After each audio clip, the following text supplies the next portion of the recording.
नमस्ते साथियों, साहित्य सेतु यूट्यूब चैनल में आप सभी का फिर से स्वागत है, अभिनंदन है। मैं आपका साथी बालकिशन शर्मा फिर से उपस्थित हूं एक नई क्लास लेकर के। चर्चा चल रही थी कक्षा 12वीं के हिंदी साहित्य के प्रश्न पत्र पर। हमने उस चर्चा को आगे बढ़ाते हुए भाग अ के अंतर्गत आने वाले हिंदी साहित्य का इतिहास और हिंदी साहित्य का इतिहास का जो आधुनिक काल है, उस आधुनिक काल में से कौन कौन से महत्वपूर्ण प्रश्न बनते हैं, इस पर चर्चा शुरू की थी पिछले ही वीडियो में।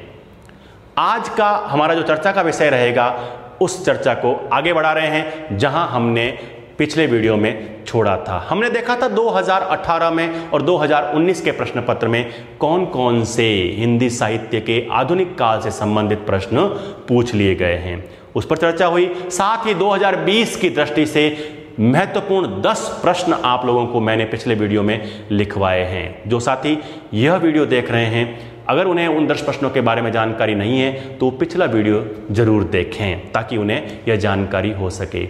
आज का वीडियो शुरू करने से पहले मैं आप लोगों से फिर रिक्वेस्ट कर दूं कि यदि अभी तक आप हमारे साहित्य सेतु चैनल के सब्सक्राइबर नहीं हैं तो आप प्लीज़ सब्सक्राइब बटन दबाएं, बेल आइकन पर क्लिक करें ताकि समय समय पर आपको हमारे नए वीडियो के नोटिफिकेशन मिलते रहें। हमारा वीडियो पसंद आए तो लाइक बटन जरूर दबाएं, आगे अपने मित्रों को शेयर जरूर करें। लीजिए, आज की इस चर्चा को शुरू करने से पहले मैं एक और प्रश्न पर चर्चा कर लेता हूं।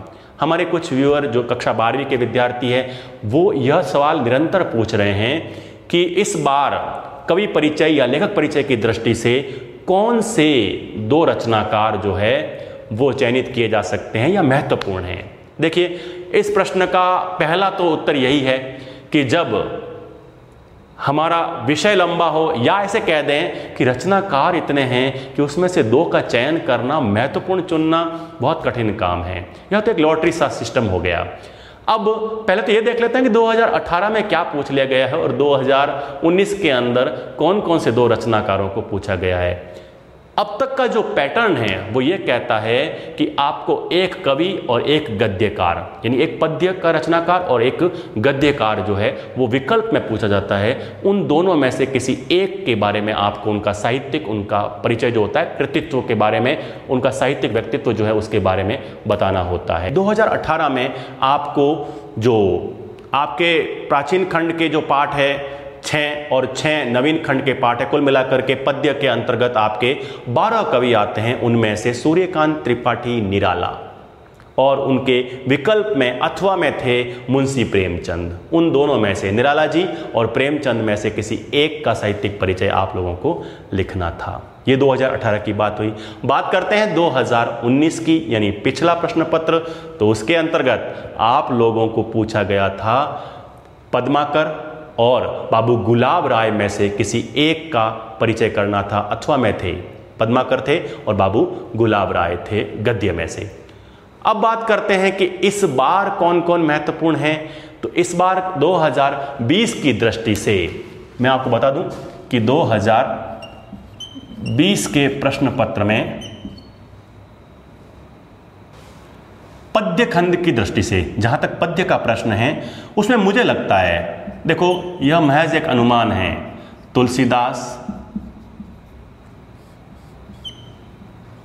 और जयशंकर प्रसाद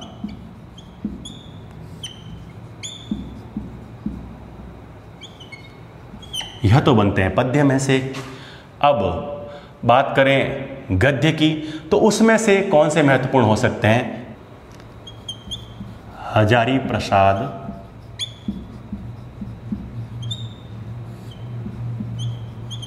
द्विवेदी और जैनेन्द्र कुमार।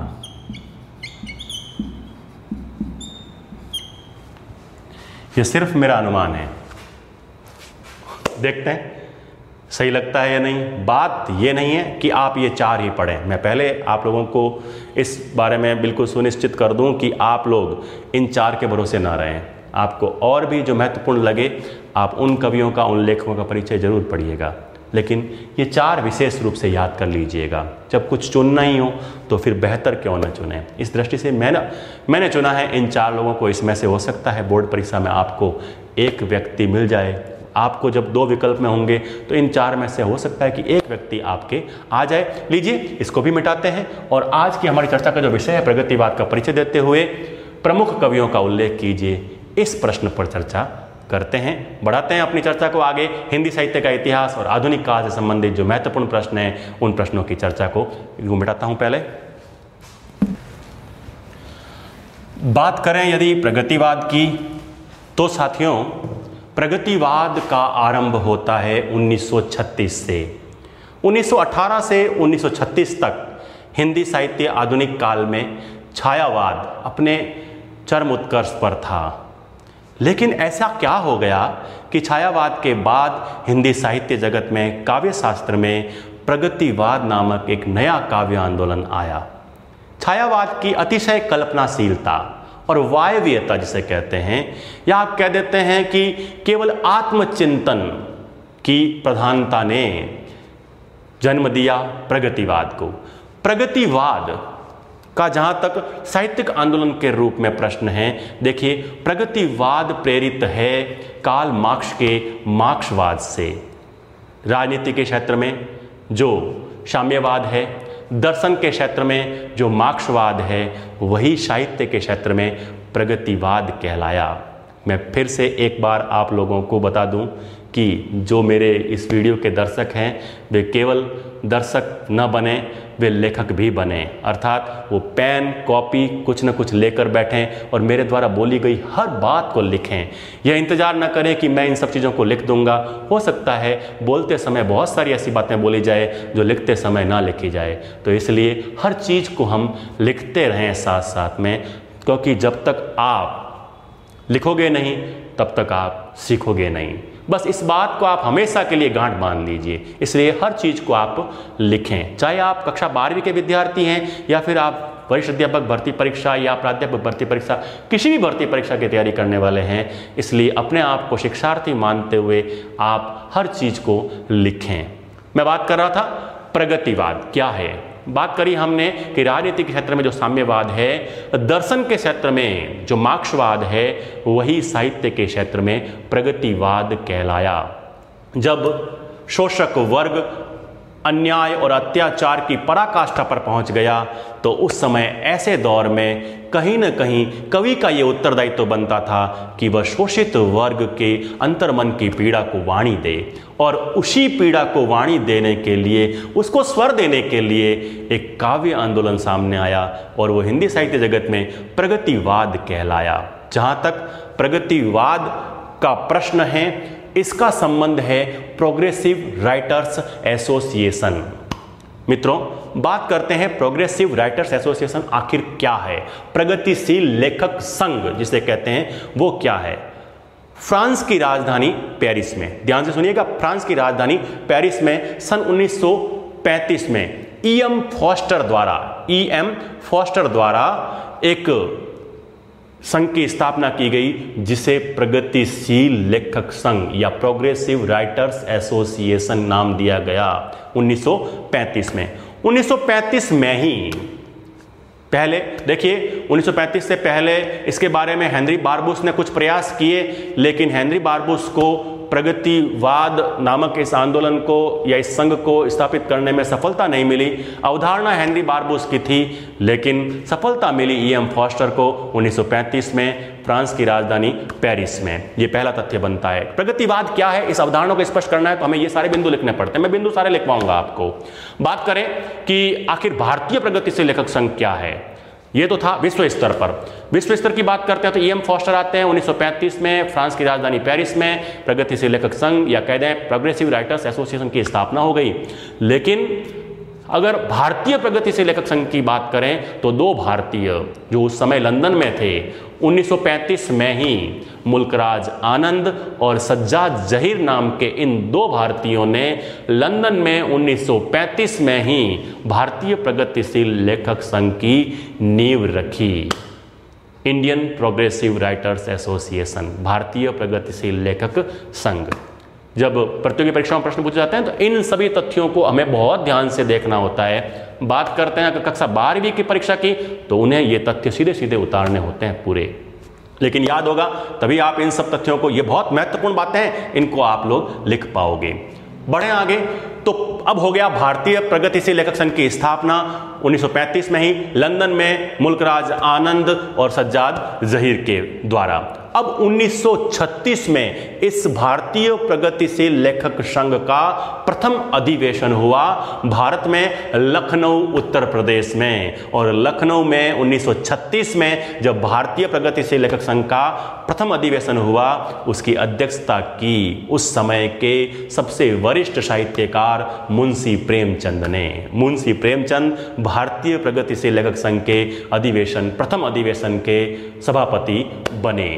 तो इस प्रकार से भारतीय प्रगतिशील लेखक संघ जो है वो लंदन से आ गया भारत में। उसके बाद में बहुत सारे भारतीय प्रगतिशील लेखक संघ की जो है सभापतित्व की उस भूमिका में आगे आते हैं, अलग अलग अधिवेशन होते हैं। उन सब के बारे में हमें ज़्यादा चर्चा नहीं लिखनी होती है। हमें यह बताना है कि आखिर प्रगतिशील लेखक संघ क्या है और उसी प्रगतिशील लेखक संघ की विचारधारा से अनुप्राणित और साथ ही कार्ल मार्क्स की जो मार्क्सवादी चिंतन है उससे प्रभावित जो है वो काव्यधारा हिंदी साहित्य में प्रगतिवाद कहलाई।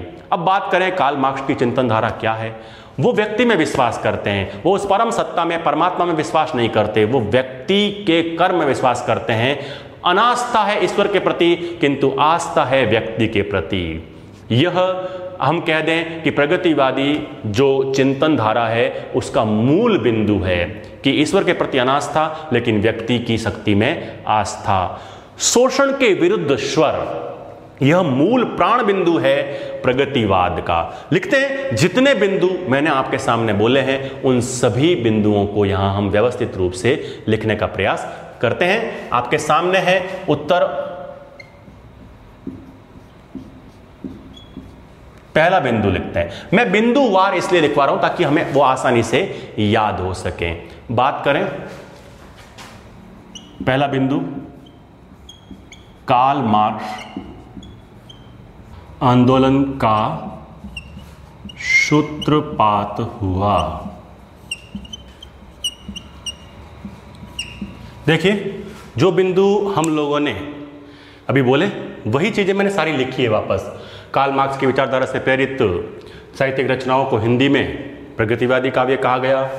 हमने लिखा राजनीति के क्षेत्र में जो साम्यवाद है, दर्शन के क्षेत्र में जो मार्क्सवाद है, वही साहित्य के क्षेत्र में प्रगतिवाद कहलाया। फिर हमने लिखा विश्व स्तर पर प्रगतिशील लेखक संघ की स्थापना E.M. फॉस्टर की अध्यक्षता में 1935 में फ्रांस की राजधानी पेरिस में हुई।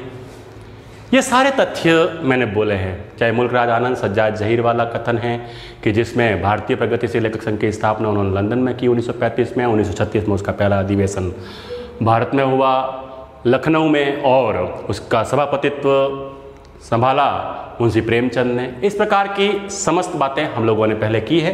एक बात मैंने यहाँ लिखी है, छायावादी काव्य की अतिशय कल्पनाशीलता और आत्म केंद्रित जीवन दृष्टि, चाहे जयशंकर प्रसाद हो, चाहे सूर्यकांत त्रिपाठी निराला हो, चाहे महादेवी वर्मा हो, उनके काव्य में हमें कहीं ना कहीं ये देखने को मिलता है कि वो उनकी स्वयं की पीड़ा है, स्वयं के अनुभव है, स्वकेंद्रित काव्य ज़्यादा लिखा है। इसीलिए तो छायावादियों पर कहीं ना कहीं समाज से, इस संसार से भागने की, पलायन की बात कही जाती है। ले चल मुझे भुलावा देकर मेरे नाविक धीरे धीरे, इस पंक्ति को तो इतना आलोचकों ने भुनाया है और पलायन का आरोप लगाया। पलायनवादी दृष्टिकोण कहा जाता है छायावादियों का, और उसके विरोध में ही हिंदी साहित्य जगत में, काव्य जगत में प्रगतिशील काव्य, प्रगतिवादी जो काव्य है वो आया है। प्रगतिवाद केवल काव्य में या कहते हैं पद्य में नहीं आया है, यह तमाम कहानी, उपन्यास, सभी गद्य विधाओं में भी प्रगतिशील विचारधारा, जो प्रगतिवादी विचारधारा है वो देखने को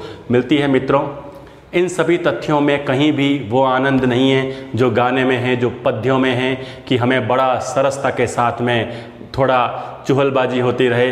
वो सब चीज़ें यहाँ हिंदी साहित्य के इतिहास में नहीं होती। यहाँ तथ्यात्मकता है, और जहाँ तथ्य होते हैं वहाँ तथ्य याद करने पड़ते हैं, तथ्यों को हमें आत्मसात करना पड़ता है। इसलिए घबराइएगा नहीं, आप साथ साथ बढ़ते रहिएगा, आपको ये सारी चीज़ें याद हो जाएगी। देखिए, आनंद अभी हो ना हो, लेकिन हिंदी साहित्य का इतिहास जब हमें आ जाता है तब आनंद ही आनंद है, क्योंकि परीक्षा कोई सी भी हो, हिंदी साहित्य का इतिहास और आधुनिक काल बहुत समस्याएं करता है, इसलिए समाधान बनना है हमें समस्या तो पहले से है ही, इन सब चीज़ों को बहुत अच्छे से देखना है। मिटाता हूँ मैं इन तथ्यों को और हम देखते हैं कि प्रगतिवादी काव्यधारा की प्रमुख प्रवृत्तियां कौन कौन सी है। अगर प्रश्न आ जाए प्रगतिवादी काव्यधारा, देखो प्रश्न ये नहीं कह रहा है, प्रश्न कह रहा है प्रगतिवाद का परिचय देते हुए प्रमुख कवियों का उल्लेख कीजिए, लेकिन हम जब किसी चीज को पढ़ रहे हैं तो समग्र दृष्टि से पढ़ रहे हैं। हाँ, आपके प्रश्न अगर इतना ही आया है तो आप इन सब बिंदुओं को लिखिए और कुछ कवि और उनकी रचनाओं को आप लोग लिख दीजिए, उससे आपका काम चल जाएगा। लेकिन प्रगतिवादी काव्य की प्रवृत्तियां पूछ ली तो उन काव्य प्रवृत्तियों को, जितनी बातें हमने बोली ना, वो सब प्रवृत्तियां हैं, चाहे शोषण के विरुद्ध स्वर है, चाहे अतिशय कल्पनाशीलता का विरोध है, चाहे व्यक्तिगत भावना को प्रधानता है, चाहे हम कह दें कि ईश्वर में अनास्था है, व्यक्ति की सत्ता में आस्था है, कहीं ना कहीं युग परिवर्तन का संदेश है। इन सब बातों को हमें कला, जो काव्य का जो बिंदु है, दृष्टिकोण जो है, कला कहीं ना कहीं अब जीवन के लिए हो गई, ये दृष्टिकोण बदल गया, ये सारी बातें, ये सारे तथ्य हम लोग लिखते हैं इनकी प्रवृत्तियों में। इसको मिटा रहा हूं एक बार। इसको मिटाने के बाद देखते हैं प्रगतिवादी काव्य की प्रमुख प्रवृत्तियां। हेडिंग लगा देता हूं, प्रगतिवादी काव्य की प्रमुख प्रवृत्तियां। देखते हैं कौन कौन सी प्रवृत्ति है। लिखते हैं पहली प्रवृत्ति, शोषक वर्ग के प्रति नवीन दृष्टिकोण।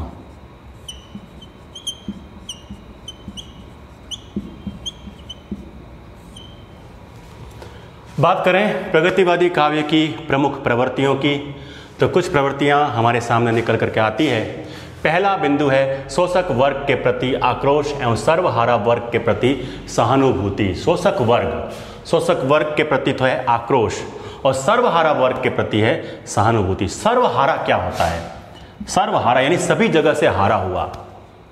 सर्वहारा का अर्थ होता है जो सभी जगह से हारा हुआ है, जिसका जमींदार भी शोषण करता है, जिसका साहूकार भी शोषण करता है, जमीन का मालिक वो खुद नहीं है, अर्थात और फिर मौसम भी उसका साथ नहीं देता, जिस समय बरसात होनी चाहिए उस समय होती नहीं।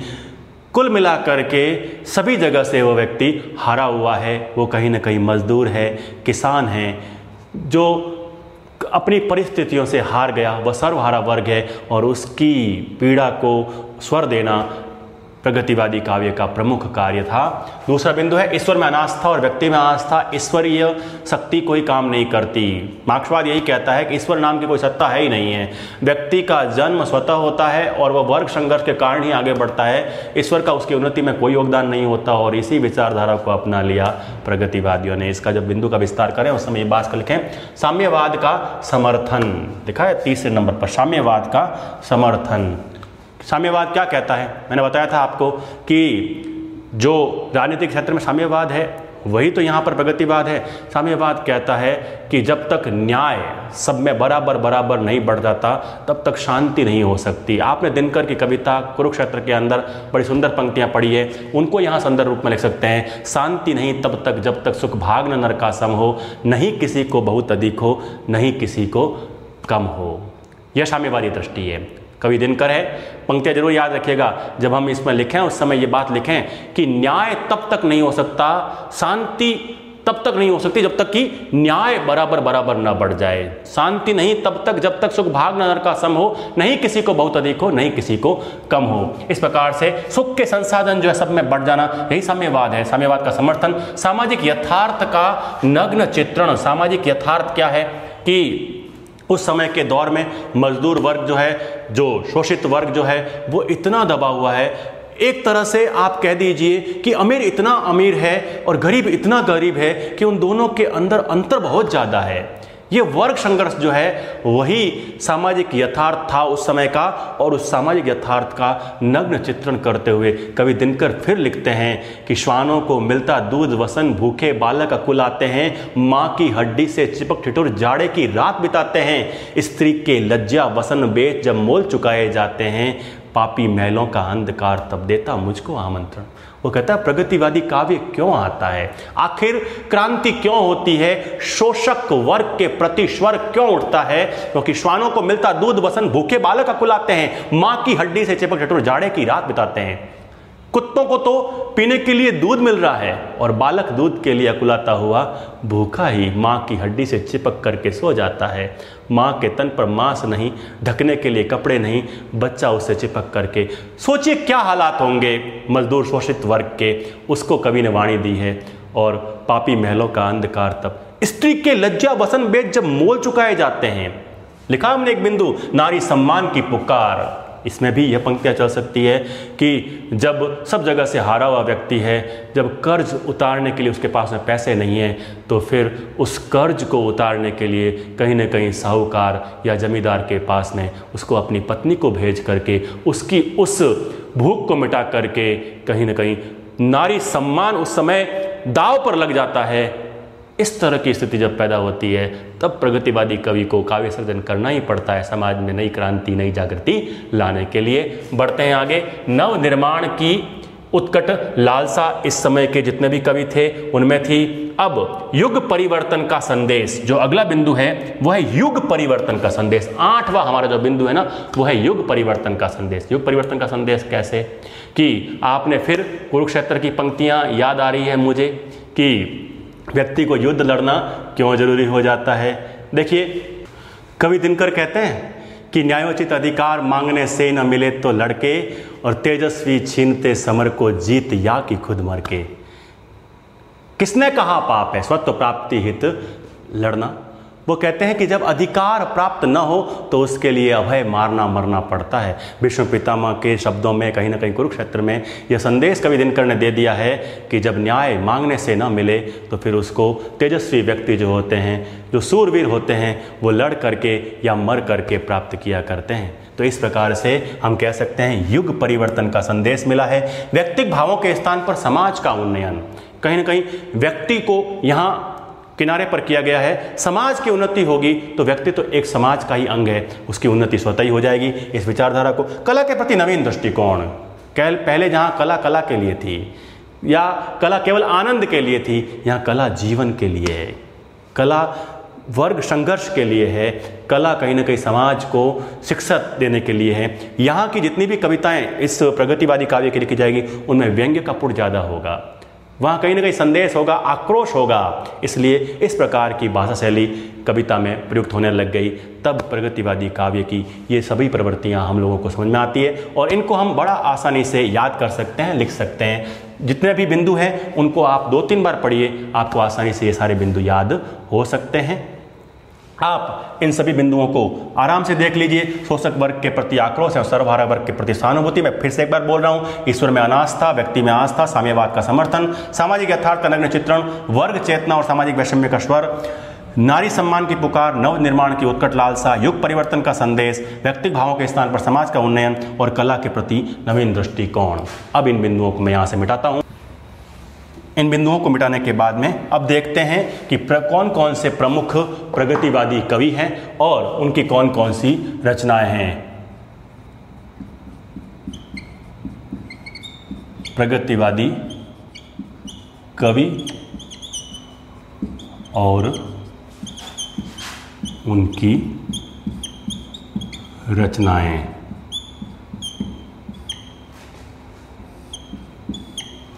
सबसे पहला और सबसे महत्वपूर्ण नाम आता है इसमें नागार्जुन का। रचना आती है सतरंगे पंखों वाली,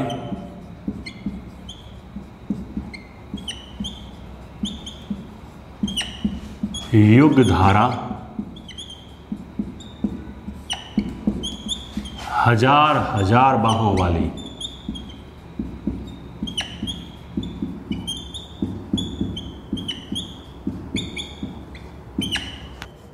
युगवाणी और एक बहुत प्रसिद्ध रचना है प्रगतिशील भावों को लेकर लिखी गई ग्राम्या। कुल मिलाकर आप ये देख लीजिए कि प्रगतिवादी कवि और रचनाएं जब पूछी जाती है तो उस समय केंद्र में रहेंगे नागार्जुन। नागार्जुन की रचनाएं, या ऐसे कह सकते हैं कि प्रगतिवादी काव्य आंदोलन का प्रवर्तक कवियों में से अगर किसी को माना जाएगा, सबसे प्रमुख स्थान आएगा नागार्जुन का। वैसे मूल रूप में मैथिली के कवि हैं नागार्जुन, लेकिन मैथिली में यात्री नाम से लिखते हैं। यहाँ हिंदी में बहुत ही श्रेष्ठ रचना इन्होंने लिखी है, युगधारा, सतरंगे पंखों वाली, हजार हजार बाहों वाली, प्यासी पथराई आंखें, और भी इनकी बहुत सारी रचनाएं हैं। देखते हैं उसके बाद में केदारनाथ अग्रवाल का आप उल्लेख कर सकते हैं, नींद के बादल, युग की गंगा, फूल नहीं रंग बोलते हैं, अपूर्वा। इनकी बहुत ही प्रसिद्ध रचना है अपूर्वा, जिसको 1986 में साहित्य अकादमी पुरस्कार से सम्मानित किया गया है। श्रेष्ठ रचना है वो अपूर्वा काव्य पर इनको 1986 में साहित्य अकादमी पुरस्कार मिला। शिवमंगल सिंह सुमन की बात करें तो उनकी प्रसिद्ध रचनाएं हिल्लोल, जीवन के गान और मिट्टी की बारात। मिट्टी की बारात को आप स्पेशली याद कीजिएगा, क्योंकि मिट्टी की बारात हिंदी साहित्य का दूसरा सबसे प्रसिद्ध शोक गीत है। सरोज स्मृति, सूर्यकांत त्रिपाठी निराला, वो सर्वाधिक प्रसिद्ध शोक गीत है, जो एक पिता द्वारा अपनी पुत्री की मृत्यु के उपरांत उसको श्रद्धांजलि दी गई है, वो सरोज स्मृति है। लेकिन यहाँ बात करें तो एक पिता द्वारा अपने पुत्र की मृत्यु के बाद में मिट्टी की बारात नामक हिंदी साहित्य का दूसरा सबसे प्रसिद्ध शोक गीत लिखा गया है। और इस मिट्टी की बारात पर 1974 का साहित्य अकादमी 1974 का साहित्य अकादमी पुरस्कार मिला है मिट्टी की बारात रचना पर। बात करते हैं एक और कवि प्रगतिवादी विचारधारा के, रांगे राघव। उनकी रचना है अजय खंडर और पिघलते पत्थर, जो प्रगतिशील भावों को लेकर लिखी गई रचनाएं हैं, उनको आप याद कर लीजिएगा। बात करते हैं त्रिलोचन शास्त्री की, बहुत प्रसिद्ध कवि है त्रिलोचन शास्त्री। धरती इनका काव्य है, प्रगतिशील भावों को लेकर लिखा गया। मैं उस जनपद का कवि हूं और ताप के ताए हुए दिन, ये भी बहुत ही प्रसिद्ध रचना है। 1980 का साहित्य अकादमी 1980 का साहित्य अकादमी मिला है, वो मिला है ताप के ताए हुए दिन पर त्रिलोचन शास्त्री को। बढ़ते हैं आगे। सुमित्रानंदन पंत की दो रचनाएं, एक युगवाणी और एक ग्राम्या, जो प्रगतिशील भावों को लेकर लिखी गई रचनाएं हैं। रचनाएं और भी बहुत सारे कवियों की है, क्योंकि बात जो है कक्षा 12वीं की हो रही है, प्रश्न का उत्तर थोड़ा लंबा हो जाएगा, इसलिए देखिए हमने क्या क्या देखा। इस प्रश्न के उत्तर में हमने देखा सबसे पहले प्रगतिवादी विचारधारा कहाँ से आई और प्रगतिशील लेखक संघ क्या था, उसकी अवधारणा भारत में कैसे आई, कहाँ उसकी पहले स्थापना हुई। फिर प्रगतिवादी काव्य धारा की जो मुख्य प्रवृत्तियाँ हैं उनको देखा, और फिर उसके बाद में कुछ प्रमुख कवि और उनकी रचनाओं को देखा। आप नागार्जुन, केदारनाथ अग्रवाल, शिवमंगल सिंह सुमन, त्रिलोचन, रांगे राघव और सुमित्रानंदन पंत और उनकी रचनाओं को जरूर लिखिएगा। बहुत सारी रचनाएँ, बहुत प्रसिद्ध रचनाएँ जो है वो है, लेकिन कक्षा 12वीं के विद्यार्थियों को ये रचनाएँ ज़्यादा याद नहीं होती, इसलिए हर कवि की कम से कम 2-2, 3-3 रचनाएँ जो है वो आप जरूर लिखिएगा, बहुत आसानी से याद हो जाती है। नागार्जुन की रचनाएं इस तरह की है, सतरंगे पंखों वाली, हजार हजार बाहों वाली, प्यासी पथराई आंखें, बहुत आसान नाम है, आसानी से याद आपको हो जाएंगे। बढ़ते हैं आगे, देखते हैं तीसरा प्रश्न जो हमारा था उस पर चर्चा करते हैं। तीसरा प्रश्न था उपन्यास पर, और उपन्यास के केंद्र में फिर रहेंगे मुंशी प्रेमचंद। पहले इसको मिटाता हूं, फिर देखते हैं अगले प्रश्न का उत्तर। बात करते हैं साथियों अगले प्रश्न की। प्रश्न है हिंदी उपन्यास की विकास यात्रा का विवेचन कीजिए। हिंदी उपन्यास है अब हमारे केंद्र में। देखिए यह प्रश्न इस बार परीक्षा की दृष्टि से मोस्ट इम्पोर्टेंट प्रश्न बनता है, बहुत महत्वपूर्ण प्रश्न है आपके लिए, क्योंकि उपन्यास को अब तक पूछा नहीं गया है। और यह एक प्रश्न नहीं है, यह अपने आप में 3 प्रश्न हैं। 3 प्रश्न कैसे? प्रेमचंद को अगर उपन्यास के केंद्र में रखेंगे तो प्रेमचंद पूर्व युग अर्थात भारतेंदु और द्विवेदी युग के अंदर जितने भी उपन्यासकार हैं, उनकी उपन्यासिक कृतियाँ हैं, उस पर हमें ध्यान देना होगा, उनका विवेचन हमें करना होगा। साथ ही प्रेमचंद को केंद्र में रख करके प्रेमचंद और प्रेमचंद के साथ प्रेमचंद युग के जितने उपन्यासकार हैं उन पर हमें चिंतन करना होगा। साथ ही प्रेमचंदोत्तर जो उपन्यास है वो अलग अलग भागों में बट गया, उपन्यास के विविध क्षेत्र हो गए, उपन्यास की विविध दृष्टियाँ हो गई, उन पर हमें चिंतन करना होगा। उनके जो उपन्यासकार हैं उन पर हमें ध्यान देना होगा। इसलिए 3 प्रकार के प्रश्नों को मिलाकर एक प्रश्न है, इसलिए इसका उत्तर जो है हमें उतना लिखना है जिस बारे में हमें पूछा है। हमें अगर प्रेमचंद योगीन उपन्यास और प्रेमचंद योगीन उपन्यास की प्रवृत्तियां पूछी है तो हमें उतनी ही बात लिखनी है। लेकिन बात है, प्रश्न है, अगर उपन्यास की विकास यात्रा का विवेचन कीजिए तो फिर हमें कहीं ना कहीं भारतेंदु युग से ही, देखिए मैं आपको स्पष्ट कर दूं कि हिंदी में जितनी गद्य विधाएं हैं वर्तमान में आधुनिक काल में हिंदी गद्य विधाओं में उपन्यास का विशेष स्थान है। हिंदी में उपन्यासों का जो आरंभ हुआ है उसमें हिंदी उपन्यास ऋणी है कहीं ना कहीं बंगला उपन्यासों और अंग्रेजी के नॉवेल का। सर्वप्रथम अंग्रेजी का नॉवेल आया, फिर बंगला उपन्यासकारों ने बांग्ला में उपन्यास लिखने शुरू किए और हिंदी उपन्यास उन बंगला और अंग्रेजी के उपन्यासों का ऋणी है। देखिए बड़ी सुंदर बात कही है भारतेंदु युग के एक प्रसिद्ध उपन्यासकार समालोचक बालकृष्ण भट्ट ने। भट्ट जी क्या कहते हैं? वो कहते हैं कि हम और बातों में जिस तरह अंग्रेजों की नकल करते आए हैं उपन्यास लेखन भी हम उनके ही दृष्टांत पर कर रहे हैं। कथन बड़ा महत्वपूर्ण है। क्या कहते हैं कि हम और बातों में जिस तरह अंग्रेजों की नकल करते आए हैं ठीक वैसे ही हम उपन्यास भी उनके दृष्टांत पर ही सीख रहे हैं। कथन देकर पूछ ले बड़े परीक्षाओं में कि यह कथन किसका? यह कथन है बालकृष्ण भट्ट का। उपन्यास के केंद्र में हम युग पुरुष मुंशी प्रेमचंद को रखेंगे जिन्हें उपन्यास सम्राट कहा जाता है। और मुंशी प्रेमचंद को जब हम उपन्यास के केंद्र में रखते हैं तो उपन्यास 3 भागों में बढ़ जाता है, प्रेमचंद पूर्व युग, प्रेमचंद युग और प्रेमचंद के बाद का अर्थात प्रेमचंदोत्तर युग। इन सभी तथ्यों को हम लोग एक बार लिपिबद्ध करते हैं, लिखते हैं इसका उत्तर इस प्रश्न का। पहला बिंदु लिखता हूं, आधुनिक हिंदी गद्य की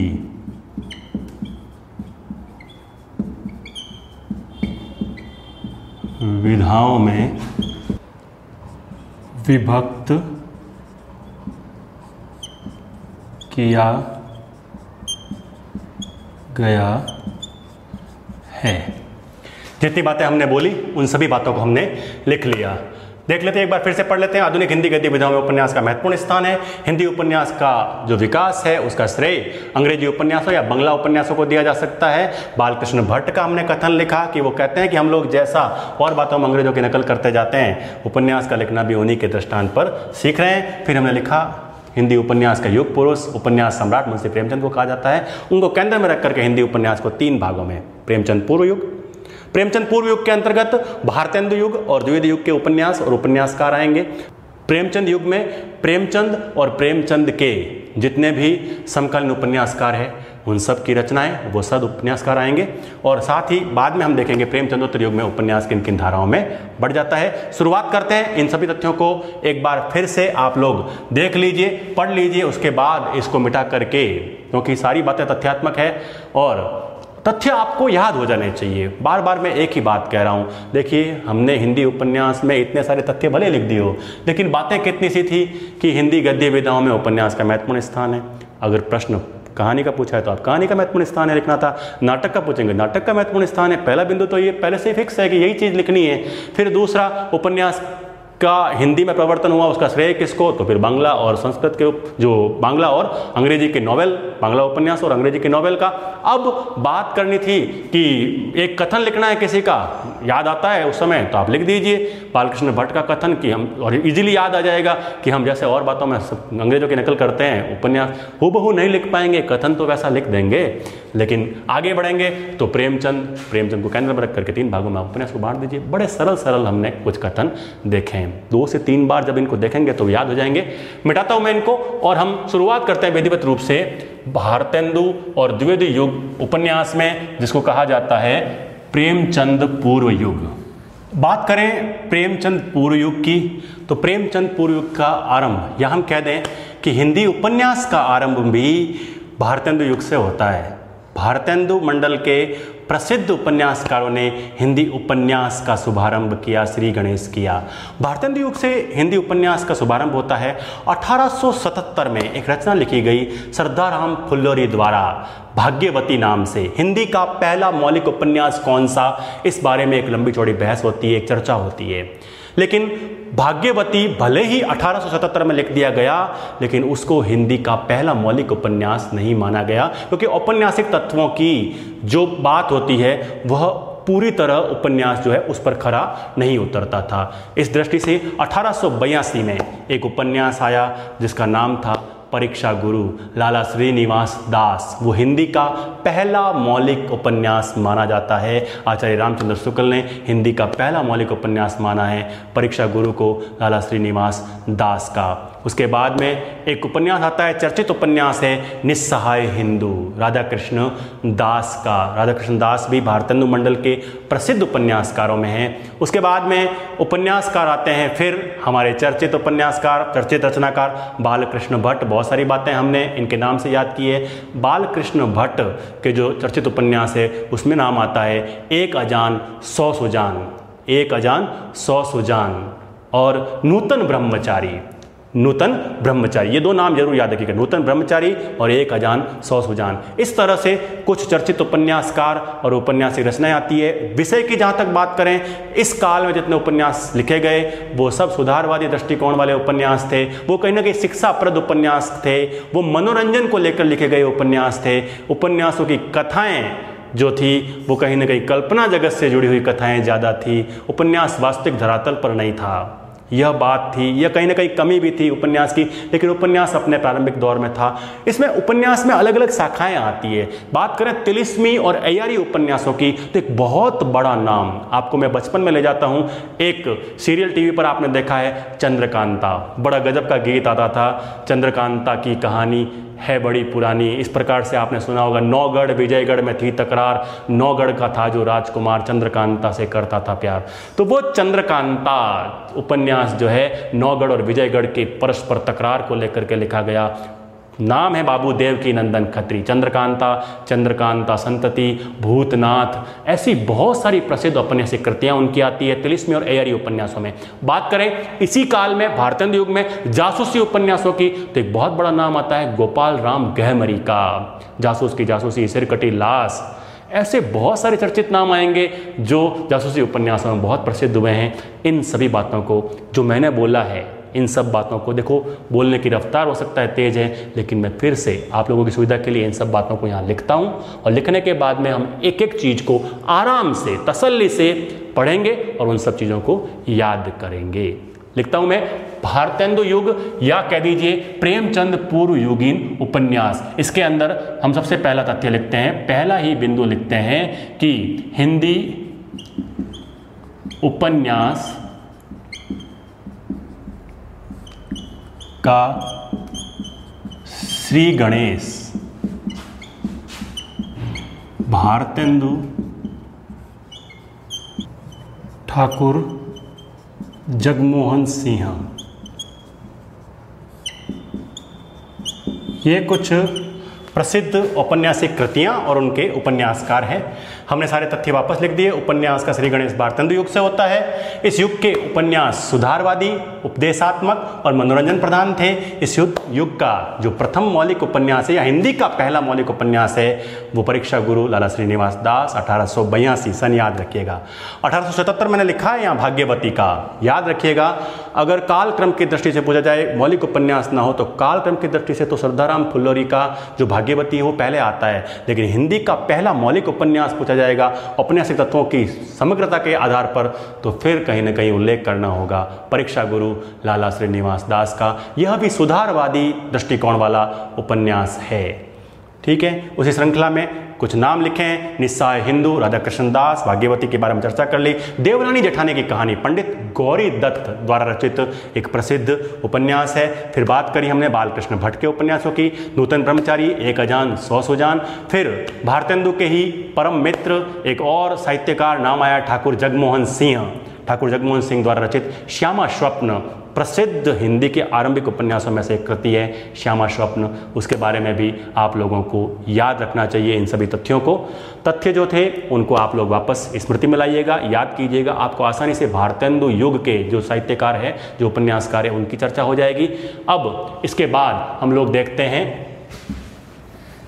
कुछ और उपन्यासकार जो तिलिस्मी और अय्यारी उपन्यासों की हमने बात की थी, उसमें नाम आता है तिलिस्मी और अय्यारी उपन्यासों में तिलिस्मी और अय्यारी उपन्यास। इसमें सबसे चर्चित जो प्रसिद्ध नाम आता है वो आता है उपन्यासकार बाबू देवकीनंदन खत्री। बाबू देवकीनंदन खत्री। और बहुत प्रसिद्ध उपन्यास है इनके, वो है, नाम है चंद्रकांता। चंद्रकांता संतति।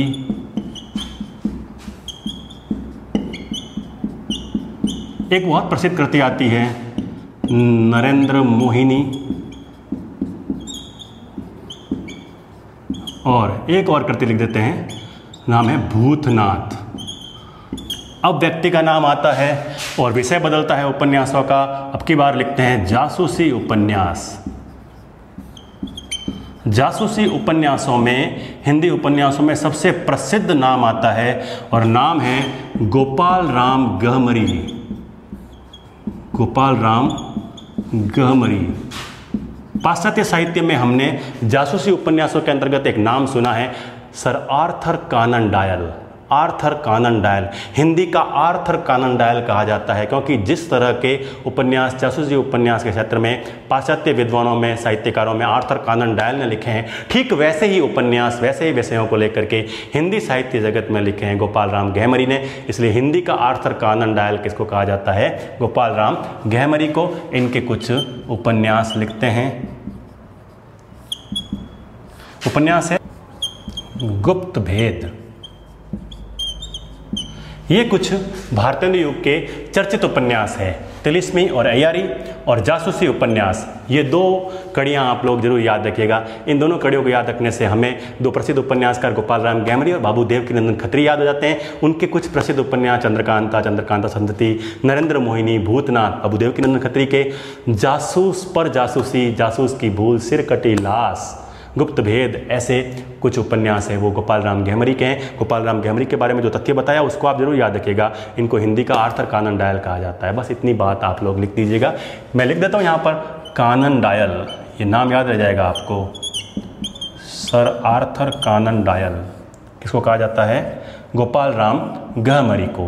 क्यों? क्योंकि आर्थर कानन डायल ने जो काम किया था वही काम हिंदी उपन्यास में, जासूसी उपन्यासों में किया है गोपाल राम गहमरी ने। बढ़ते हैं आगे, देखते हैं कि भारतेंदु युग के बाद में द्विवेदी युग में कौन कौन से प्रसिद्ध उपन्यासकार आते हैं। द्विवेदी युग की बात करें तो एक प्रसिद्ध उपन्यासकार याद आ रहे हैं और वो है अयोध्या सिंह उपाध्याय हरिओद। आपको याद आ जाएंगे उपन्यास उनके, ठेठ हिंदी का ठाठ और अधखिला फूल। इन प्रसिद्ध उपन्यासों के उपन्यासकार है अयोध्या सिंह उपाध्याय हरिओद। और भी कुछ उपन्यासकार हैं, उनके बारे में चर्चा करेंगे। इन तथ्यों को मिटाता हूँ। बढ़ते हैं भारतेंदु युग के बाद द्विवेदी युग में, अर्थात अभी भी चल रहा है प्रेमचंद पूर्व युगीन उपन्यास। मिटाता हूं इनको। अयोध्या सिंह उपाध्याय हरिओद के दो उपन्यास हैं, ठेठ हिंदी का ठाठ और अधखिला फूल। ठेठ हिंदी का ठाठ में हिंदू समाज की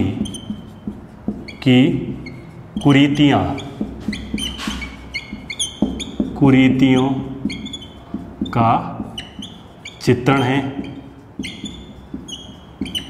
और साथ ही अधखिला फूल जो है एक जमींदार की कामुकता का परिष्कार किस प्रकार से होता है अंत में जाकर के उसका वर्णन है।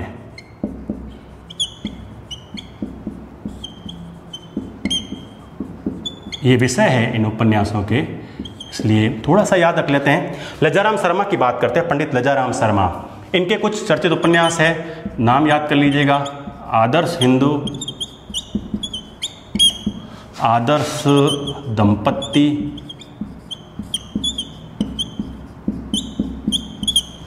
और बात करते हैं बिगड़े का सुधार,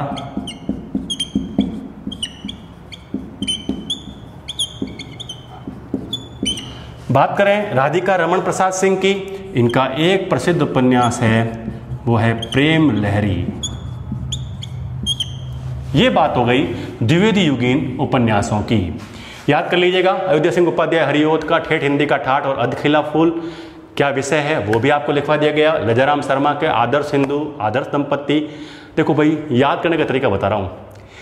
लज्जा जिसको आएगी, आदर्श व्यक्ति होगा उसी को लज्जा आएगी। आदर्श हिंदू हो चाहे आदर्श दंपत्ति हो, आदर्श दंपत्ति होते हैं उनको लज्जा आती है, तो आदर्श हिंदू, आदर्श दंपत्ति। अब बात करें बिगड़े का सुधार, जो बिगड़ा हुआ सुधर जाएगा, क्योंकि लज्जा आएगी तभी तो बिगड़ा हुआ आदमी सुधर जाएगा। क्या क्या याद हो गया? आदर्श हिंदू, आदर्श दंपत्ति और बिगड़े का सुधार। फिर राधिका रमन प्रसाद सिंह, राधिका है तो फिर प्रेम लहरी, प्रेम की लहरें राधिका रमन प्रसाद सिंह। इस प्रकार से द्विवेदी युग, यानी हम कहें तो हमने क्या क्या पढ़ लिया है? हमने प्रेमचंद पूर्व युग पूरा कर लिया है, उसमें हमने भारतेंदु युग और द्विवेदी युग के जितने भी उपन्यास और चर्चित उपन्यासकार जो है उनकी बात हमने कर ली। बढ़ते हैं युग पुरुष प्रेमचंद, प्रेमचंद युग की ओर। और प्रेमचंद युग में कौन कौन से और उपन्यास आते हैं, उपन्यासकार आते हैं, और प्रेमचंद के कौन कौन से उपन्यास है, प्रेमचंद के बारे में कुछ मुख्य तथ्य, प्रेमचंद के उपन्यासों की क्या क्या विशेषता है, उन सभी तथ्यों को लिखते हुए उसको याद करने का एक छोटा सा प्रयास करते हैं। इनको मिटा देता हूं। हजारी प्रसाद द्विवेदी। देखिए, बात करें प्रेमचंद युग की, केंद्र में है मुंशी प्रेमचंद और मुंशी प्रेमचंद उपन्यास सम्राट है। बात करी हमने, पहला तथ्य लिखा है, सच्चे अर्थों में हिंदी उपन्यास शिल्प के विकास का श्रेय उपन्यास सम्राट मुंशी प्रेमचंद को है।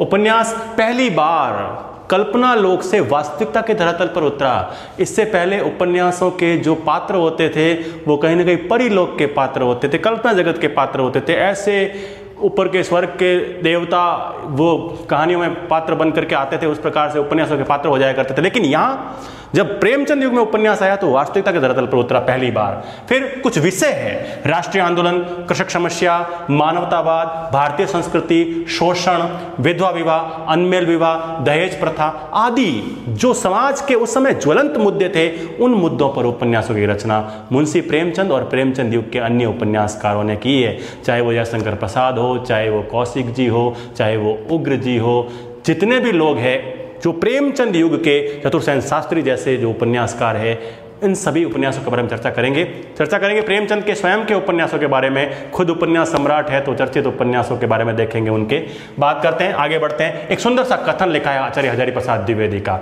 हजारी प्रसाद द्विवेदी क्या कहते हैं कि प्रेमचंद शताब्दियों से पद दलित, अपमानित और उपेक्षित कृषकों की आवाज थे। कथन आगे बढ़ता है, कथन तो इससे भी आगे बड़ा सुंदर सा है।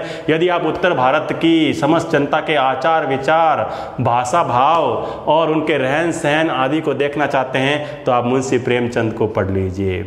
कथन आता है कई बार बड़े बड़े साहित्य से जुड़े हुए एग्जाम में, तो उस समय आप लोगों को यह पता होना चाहिए कि प्रेमचंद शताब्दियों से पद दलित उपेक्षित कृषकों की आवाज़ थे। यह कथन किसका है? आचार्य हजारी प्रसाद द्विवेदी, प्रेमचंद के सबसे बड़े समालोचक, सबसे बड़े प्रवक्ता कह दीजिए आचार्य हजारी प्रसाद द्विवेदी हैं। उन्होंने कथन लिखा है। इस कथन के साथ ही इन तथ्यों को मिटाता हूँ। देखते हैं मुंशी प्रेमचंद के उपन्यासों को। मुंशी प्रेमचंद ने कौन कौन से उपन्यास लिखे हैं उनके ऊपर नजर डालते हैं। मिटाता हूँ इनको।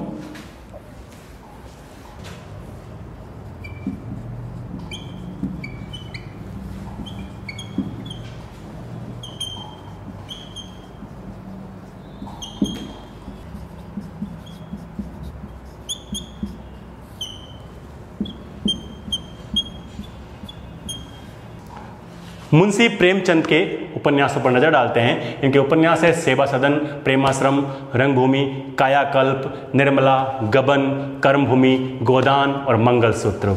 एक सूत्र याद करवाऊंगा आपको जिससे मंगलसूत्र तक आपको याद हो जाएंगे आसानी से, सन सहित याद हो जाएंगे, मेरी गारंटी है। देखिए, सेवा सदन का जो प्रकाशन वर्ष है वो है 1918, प्रेमाश्रम का है 1922, रंगभूमि का है 1925, कायाकल्प है 1926, निर्मला है 1927, गबन है 1931, कर्मभूमि है 1933, गोदान है 1935 और मंगलसूत्र है 1948। अब आप सोचेंगे ये एकदम से कैसे याद हो गए सारे के सारे, सन सहित सब चीज़ें याद हो जाती है। कोशिश की जाए तो सब चीज़ें आसान हो जाती है। मैं आपको बड़ा रोचक तरीके से याद करवाता हूँ। मुंशी प्रेमचंद के उपन्यास जीवन भर आप नहीं भूलेंगे, सन सहित याद हो जाएंगे आपको। जोड़े में याद कीजिए, सेवा और प्रेमा। कैसे याद करना है? सेवा और प्रेमा। 18 साल की सेवा और 22 साल की प्रेमा, एक कहानी की तरह याद कर लीजिए। मुंशी प्रेमचंद के उपन्यास कभी नहीं भूलेंगे। 18 साल की सेवा और 22 साल की प्रेमा ने मुंशी प्रेमचंद के जीवन में 25 रंग भर दिए। कितने रंग भर दिए? 25 रंग भर दिए। इससे रोचक तरीके से और कभी याद नहीं होगा। 18 साल की सेवा और 22 साल की प्रेमा ने मुंशी प्रेमचंद के जीवन में 25 रंग भर दिए। तो 26वें वर्ष में उनका कायाकल्प हो गया। 26वें वर्ष में क्या हो गया? कायाकल्प हो गया। लेकिन 27 साल की निर्मला ने 31 रुपए का गबन किया। कितने रुपए का? 31 रुपए का गबन किया। याद रखना, सारी बातें आपको वापस दोहरानी पड़ेगी। 31 रुपए का गबन किया। तो उसके बाद 33 कर्म और 35 गायों का दान करने के बाद भी 33 कर्म और 35 गायों का दान करने के बाद भी 1948 तक वो मंगलसूत्र नहीं पहना सके। कौन? मुंशी प्रेमचंद। अब कैसे कि इन सब चीज़ों को मंगलसूत्र नहीं पहना सके, इसका क्या मतलब हुआ? समस्या तो ये है ना। मंगलसूत्र इनका अधूरा उपन्यास है जो 1948 में इनके बेटे अमृत राय ने पूरा किया था। मुंशी प्रेमचंद तो मंगलसूत्र नहीं पहना सके, लेकिन मंगलसूत्र जो है पूरा किसने किया? 1948 में इनके बेटे अमृत राय ने पूरा किया। याद हो गया ना? 1918 सेवा सदन, 1922 प्रेमाश्रम। सेवा सदन और प्रेमाश्रम याद हो गया। 25 रंग का आता तो रंगभूमि, 26 में कायाकल्प, 27 वर्ष की कौन? निर्मला। कितने रुपए का गबन? 31 रुपए का। कर्म कितने? 33। गाय कितनी? 35। गाय मतलब गोदान, गोदान गायों का दान। तो कितना हो गया? 35। और उसके बाद में आप देख लीजिए, 31 याद हो गया, 33 याद हो गया, 35 याद हो गया। अब बचा तो कितना? मंगलसूत्र, जो 1948 में पूरा हुआ। याद हो गया ना सारा? उम्मीद तो यही करता हूं कि आपको ये याद हो गए होंगे। प्रयास कीजिएगा और याद हो जाएंगे। बढ़ते हैं आगे। मुंशी प्रेमचंद के बाद में देखते हैं अन्य उपन्यासकार प्रेमचंद युग के। मिटाता हूं इसको। देखिए, मुंशी प्रेमचंद और प्रेमचंद के इन उपन्यासों से जुड़े हुए बहुत सारे तथ्य हैं मित्रों, लेकिन अभी समय की नजाकत ये कहती है कि उन सब तथ्यों को कक्षा 12वीं वालों को बताने की आवश्यकता नहीं है, क्योंकि उनका उत्तर इतना ही होता है। उनको रचनाएं लिखी और काम खत्म हो जाता है। वर्णाकर्षक जीवन का महाकाव्य कौन सा है, और सबसे पहले जो है दलितों के स्वर किसमें उठे हैं, या आप कह सकते हैं ऐसे बहुत सारे तथ्य हैं अलग अलग उपन्यास से संबंधित। उनको देखेंगे फिर कभी। बढ़ते हैं आगे। अन्य उपन्यासकार, प्रेमचंद युग के अन्य उपन्यासकार, सबसे प्रमुख नाम आता है और वो आता है जयशंकर प्रसाद का। प्रसाद जी के 2.5 उपन्यास है। कितने उपन्यास है? 2.5 उपन्यास है। कैसे? 2 पूरे, 1 आधा। मृत्यु हो गई उनकी भी। कंकाल और तितली तो पूरा है। कौन कौन से हैं मैं नाम लिखता हूं। कंकाल, तितली, और तीसरा है वो है इरावती। इरावती इनका अपूर्ण उपन्यास है। आचार्य रामचंद्र शुक्ल अपने हिंदी साहित्य के इतिहास में लिखते हैं कि हमारे विशेष आग्रह पर, पढ़िएगा आप हिंदी साहित्य का इतिहास रामचंद्र शुक्ल का, उसमें वो कथन लिखते हैं कि हमारे विशेष आग्रह पर शुंग वंश की कथा वस्तु को लेकर के जयशंकर प्रसाद ने इरावती नाम से एक औपन्यासिक कृति का लेखन आरंभ किया, लेकिन दुर्भाग्य था हमारा कि वो इस रचना को पूर्ण नहीं कर सके। कथन पढ़ना हो तो हिंदी साहित्य का इतिहास रामचंद्र शुक्ल जरूर पढ़िएगा, उसमें यह कथन हूबहू आपको मिलेगा। बढ़ते हैं आगे, बात करते हैं एक और उपन्यासकार की। नाम है विश्वंभर नाथ शर्मा कौशिक। बहुत चर्चित नाम है कौशिक जी का। 2 उपन्यास है इनके, भिखारिणी और माँ, निरुपमा और प्रभावती। इस प्रकार ये प्रेमचंद युग के अन्य उपन्यासकार है। कुछ चर्चित उपन्यासकारों के ही मैंने नाम उल्लेख किया यहाँ पर। जयशंकर प्रसाद, प्रसाद जी कंकाल, तितली और इरावती। बात करें विश्वनाथ शर्मा कौशिक की तो उनके भिखारिणी और माँ 2 चर्चित उपन्यास है। आचार्य चतुर्सेन शास्त्री पौराणिक उपन्यासों के लिए और ज्वलंत मुद्दों पर लिखने वाले उपन्यासों के लिए बहुत चर्चित उपन्यासकार रहे हैं। वैशाली की नगरी बधू, वयम रक्षामः, सोमनाथ, गोली जैसे उपन्यास इन्होंने लिखे हैं जो बहुत चर्चित उपन्यास रहे हैं। पांडे बेचन शर्मा उग्र, घासलेटी साहित्य के रचनाकार। चंद हसीनों के खतूत, इस उपन्यास की क्या विशेषता है? चंद हसीनों के खतूत, ये पत्रात्मक प्रविधि में लिखा गया हिंदी का पहला उपन्यास है। पत्रात्मक प्रविधि में लिखा गया हिंदी का पहला उपन्यास कौन सा है? चंद हसीनों के खतूत, पांडे बेचन शर्मा उग्र। उसके बाद आता है दिल्ली का दलाल, शराब, जीजाजी, सरकार तुम्हारी आंखों में। इस प्रकार के बहुत सारे चर्चित उपन्यासों के आप लेखक हैं। सूर्यकांत त्रिपाठी निराला के 4 उपन्यास, अप्सरा, अलका, निरुपमा और प्रभावती। अप्सरा, अलका, निरुपमा और प्रभावती, ये नाम याद कर लीजिएगा। यहाँ मुंशी प्रेमचंद और प्रेमचंद युग को एक बार विराम देते हैं। देखते हैं प्रेमचंदोत्तर युग में कौन कौन से उपन्यासकार आते हैं, उनके चर्चित उपन्यास, छोटी छोटी सी झलक उनके ऊपर भी डालते हैं। मिटा देता हूं पहले मैं इनको। प्रेमचंदोत्तर युगीन हिंदी उपन्यास, उपन्यास का तीसरा बिंदु। और यहां आते आते उपन्यास को हम 5 भागों में विभक्त कर देंगे। प्रेमचंदोत्तर जो उपन्यास है उसको 5 भागों में पढ़ेंगे। कौन कौन से 5 भाग है? पहला है मनोविश्लेषणात्मक हिंदी उपन्यास, मनोविश्लेषणात्मक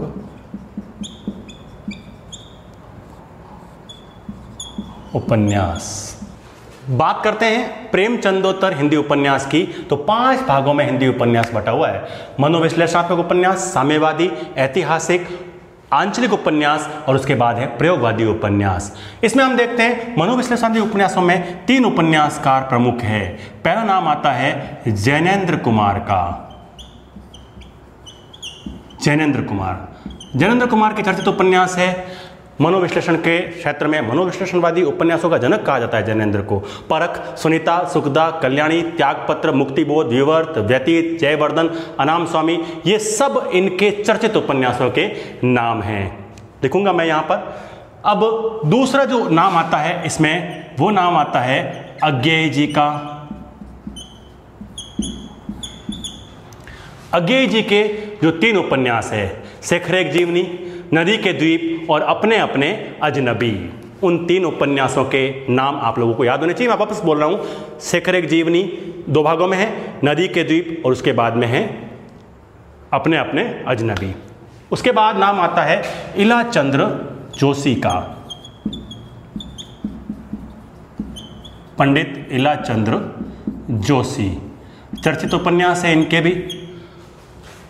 पर्दे की रानी, प्रेत और छाया, जिप्सी, जहाज का पंछी, निर्वासित, ये इनके कुछ चर्चित उपन्यासों के नाम हैं। वो भी लिख लेते हैं यहां पर। लिखता हूं मैं पहले जैनेन्द्र के कुछ चर्चित उपन्यास। आप लोगों के लिए मैंने सारे नाम लिखे हैं। जैनेन्द्र कुमार के कुछ चर्चित उपन्यास लिख दिए, अज्ञेय जी के उपन्यासों के नाम लिख दिए, शेखर एक जीवनी, नदी के द्वीप और अपने अजनबी। उसके बाद इलाचंद्र जोशी के पर्दे की रानी, सन्यासी, प्रेत और छाया, जिप्सी और जहाज का पंछी। उतार लीजिएगा आप एक बार, आप लोगों के लिए नाम लिखे हैं। मिटाता हूं अब मैं इन नामों को। देखते हैं कुछ साम्यवादी, ऐतिहासिक, आंचलिक और प्रयोगवादी उपन्यास और उपन्यासकारों के नाम। सीधे ही उन नामों पर चर्चा कर लेंगे ताकि यह प्रश्न अपने आप में मुकम्मल हो सके। राही मासूम रजा का चर्चित उपन्यास है, विभाजन की त्रासदी को लेकर लिखा गया उपन्यास है। बात करें साम्यवादी उपन्यास, ऐतिहासिक उपन्यास और आंचलिक उपन्यासों की, तो मैंने 3 श्रृंखलाएं आप लोगों के सामने रख दी है। सबसे पहले साम्यवादी उपन्यासकारों में नाम आता है, मार्क्सवादी चिंतन को लेकर हिंदी साहित्य में उपन्यास लेखन करने वाले व्यक्ति है, वो है यशपाल। यशपाल की उपन्यासिक कृति है, उनमें से प्रमुख नाम है, देखिए कॉमरेडी विचारधारा ही कहीं ना कहीं जो है वो साम्यवादी विचारधारा कहलाई है, और उस विचारधारा को लेकर लिखा गया पार्टी कॉमरेड, दादा कॉमरेड, अमिता और दिव्या, ये प्रसिद्ध और चर्चित उपन्यास है यशपाल के। उसके बाद बात करें एक प्रसिद्ध उपन्यासकार अमृतलाल नागर, सेठ बांकेमल उपन्यास की शुरुआत होती है, अमृत और विष, बूंद और समुद्र, और 2 प्रसिद्ध व्यक्तित्व, एक तुलसीदास और एक सूरदास के जीवन पर आधारित। तुलसीदास के जीवन पर आधारित इनका बहुत ही प्रसिद्ध उपन्यास है, 1972 में लिखा गया, नाम है मानस का हंस। ये तुलसी के जीवन पर आधारित है, आप नोट करिएगा। और खंजन नयन 1981 में लिखा गया इनका उपन्यास, 1981 में लिखा गया इनका उपन्यास, जिसका संबंध खंजन नयन से ही पता चलता है। हिंदी भक्तिकार कृष्ण भक्ति शाखा के सिरमौर कवि सूरदास के जीवन पर आधारित। तो एक तुलसी के जीवन पर और एक सूर के जीवन पर आधारित ये 2 उपन्यास जरूर याद रखेगा। एक 1972 में 1972 में लिखा गया है, एक 1981 में 1981 में लिखा गया है। इन दोनों उपन्यासों के बारे में जो बातें मैंने बोली है वो आप जरूर लिखिएगा। बढ़ते हैं आगे, बात करते हैं ऐतिहासिक उपन्यासों की। नाम आता है आचार्य हजारी प्रसाद द्विवेदी का। 4 उपन्यास प्रसिद्ध है, बाण भट्ट की आत्मकथा, चारू चंद्रलेख, पुनर्नवा और अनाम दास का पोथा। ये 4 नाम बहुत महत्वपूर्ण है, याद करिएगा। आचार्य हजारी प्रसाद द्विवेदी का परिचय पूछ लिया ना, परिचय की दृष्टि से बहुत महत्वपूर्ण है। अगर परिचय पूछ लिया तो ये 4 उपन्यास तो वहां उनके परिचय में भी लिखने पड़ जाएंगे, तो इसलिए ये नाम याद रखने हैं। पंडित राहुल सांकृत्यायन महा पंडित कहलाते हैं हिंदी साहित्य में। नाम है इनके उपन्यासों के, ऐतिहासिक उपन्यास है ये भी, सिंह सेनापति और जय योद्धे। बात करें रांगे राघव की, एक बहुत चर्चित उपन्यासिक कृति है मुर्दों का टीला, जिसमें मोहनजोदड़ो के गणतंत्र का वर्णन है। मुर्दों का टीला, ध्यान रखिएगा, मोहनजोदड़ो के गणतंत्र का वर्णन करने वाला मुर्दों का टीला नाम से प्रसिद्ध है। वो वैसे भी इतिहास प्रसिद्ध जगह है वो, तो इसलिए इस बात को याद रखिएगा, याद रह जाएगा मुर्दों का टीला नाम से। बढ़ते हैं आगे, आंचलिक उपन्यास। क्या होते हैं आंचलिक उपन्यास? जब किसी अंचल विशेष की रहन सहन, वहां की संस्कृति, वहां की बोलचाल, वहां का खान पान, वहां की भाव भाषा, उन सबको केंद्र में रख करके किसी अंचल विशेष को ही उपन्यास का नायक बनाया जाए तो उसे आंचलिक उपन्यास कहते हैं। आंचलिक उपन्यासों का नायक कोई व्यक्ति नहीं होता, वो अंचल विशेष ही आंचलिक उपन्यासों का नायक होता है। और हिंदी साहित्य जगत में आंचलिक उपन्यासों का जनक कहलाता है एक बहुत बड़ा व्यक्तित्व, फणीश्वरनाथ रेणु। फणीश्वरनाथ रेणु ने 1954 में 1954 में हिंदी साहित्य को पहला आंचलिक उपन्यास दिया। शीर्षक में ही लिखा हुआ था मैला आंचल, एक आंचलिक उपन्यास। आंचलिकता को लेकर के उससे पहले भी उपन्यासिक कृतियां लिखी जा चुकी होगी, लेकिन जो सारे तत्वों का समावेश करे ऐसा पहला आंचलिक उपन्यास और सर्वमान्य उपन्यास जो है वो मैला आंचल है, और उसका लेखन किया फणीश्वरनाथ रेणु ने। फणीश्वरनाथ रेणु के बहुत सारे उपन्यास हैं, मैला आंचल है, परती परी कथा है, दीर्घ तपा है, जुलूस है, कितने चौराहे हैं, पलटू बाबू रोड है। इस तरह से बहुत सारे इनके चर्चित और प्रसिद्ध उपन्यास है। समय मिले तो उन सारे उपन्यासों को याद करिएगा। देखिए, मैं आपको सुना रहा हूँ, लिखना इतना संभव नहीं होता और आप लिख भी नहीं पाओगे परीक्षा में, लेकिन इन सारी बातों को मुझे आप सुनिएगा और अपनी कॉपी में जरूर लिखिएगा, काम आएंगे। नागार्जुन, नागार्जुन भी चर्चित आंचलिक उपन्यासकारों में से, रतिनाथ की चाची, बलचरमा, बाबा बटेश्वर नाथ और वरुण के बेटे। ध्यान दीजिएगा, वरुण के बेटे जो है मछुआरों के जीवन पर आधारित है। वरुण कहते हैं जल को, जल देवता को कहते हैं वरुण, वरुण देवता होते हैं। वरुण के बेटे, मछुआरों के जीवन पर आधारित इनकी कृति है वरुण के बेटे, एक आंचलिक उपन्यास है। राही मासूम रजा, महाभारत देखा होगा मित्रों, इन दिनों महाभारत चल रहा था। महाभारत के जितने भी संवाद है, जितने भी डायलॉग है, लिखने का श्रेय है राही मासूम रजा को। एक मुस्लिम लेखक और हिंदुओं के प्रसिद्ध ग्रंथ महाभारत के क्या गजब के डायलॉग, क्या गजब के संवाद लिखते हैं। और राही मासूम रजा का एक बहुत चर्चित उपन्यास है, मैं उसकी चर्चा किए बिना रुकूंगा नहीं। सीन 75, वो कहते हैं सीन 75 की भूमिका में कि मैं 3 माओं का बेटा हूं, अलीगढ़ यूनिवर्सिटी, नफीसा बेगम और माँ गंगा, और यह सीन 75 मैं अपनी तीनों माओं को भेंट करता हूं। इस प्रकार से राही मासूम रजा का एक चर्चित उपन्यास है आधा गांव। मैं एक बात भूल गया था, यहां यशपाल की जब हमने बात की थी तो झूठा सच एक बहुत चर्चित उपन्यास है, भारत विभाजन की त्रासदी पर लिखा हुआ। बोलते बोलते मेरा एकदम से मस्तिष्क में आया कि झूठा सच, शायद मैं बोलना भूल गया, तो झूठा सच, ध्यान दीजिएगा, देश विभाजन की त्रासदी पर लिखा गया सर्वश्रेष्ठ उपन्यासों में से एक है झूठा सच। इसको आप बहुत महत्वपूर्ण तरीके से याद कीजिएगा। मित्रों, इसी के साथ लिखवाने को बहुत कुछ है, लेकिन मैं एक बार इस श्रृंखला को यहीं विराम दूंगा, क्योंकि उपन्यास के क्षेत्र में हम आगे और भी महिला उपन्यासकार है, या हम कहें प्रयोगवादी उपन्यासों के अंतर्गत और भी जितने भी चर्चित उपन्यासकार आते हैं, मोहन राकेश जैसे बड़े उपन्यासकार हैं, उनको भी आप लोग पढ़िएगा। बहुत सारी सामग्री है पढ़ने के लिए। लेकिन जब बात करते हैं प्रेमचंद युग उपन्यास और प्रेमचंद पूर्व और प्रेमचंदोत्तर उपन्यास की, तो इतनी सारी सामग्री पर्याप्त मात्रा में आपके पास में हो गई है कि आप एक अच्छा खासा उत्तर तैयार करके लिख सकते हैं। फिर मिलेंगे एक नए वीडियो के साथ में, कुछ नए प्रश्नों के साथ। ये नहीं सोचिएगा कि आज आपने 2 ही प्रश्नों पर चर्चा की है, चर्चा मुकम्मल होनी चाहिए। प्रश्न 4 अंकों का है मित्रों, और 4 अंक हमारे यदि पक्के हो जाते हैं तो फिर चर्चा चाहे जितनी लंबी हो वो सार गर्भित होनी चाहिए, और हमने एक सार गर्भित चर्चा की है। फिर मिलेंगे एक नए वीडियो के साथ, तब तक के लिए आपसे विदा लेता हूं। धन्यवाद।